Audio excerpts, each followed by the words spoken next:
बुरे दोस्तों के साथ दोस्ती का अंजाम। मुख्तसर कहानी। अली एक सीधा सादा और मेहनती लड़का था। पढ़ाई में अच्छा था और अपने वालिदैन की बात मानता था।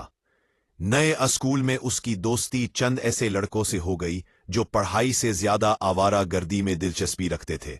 वो अली को कहते, बस एक दिन मौज मस्ती कर लो, कुछ नहीं होता। शुरू में अली ने इनकार किया, मगर आहिस्ता आहिस्ता वो उनके साथ रहने लगा। पढ़ाई कम होती गई, हाजिरी खराब होने लगी।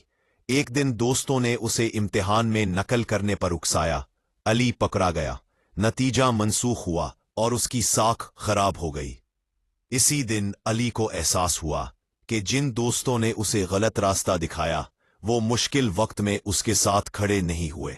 उसने हिम्मत की, बुरे दोस्तों से दूरी इख्तियार की और दोबारा मेहनत शुरू की। वक्त लगा, मगर उसने अपनी गलती सुधार ली। सबक: दोस्त वो चुने जो आपको बेहतर बनाए, क्योंकि बुरे दोस्तों के साथ दोस्ती का अंजाम अक्सर पछतावा होता है।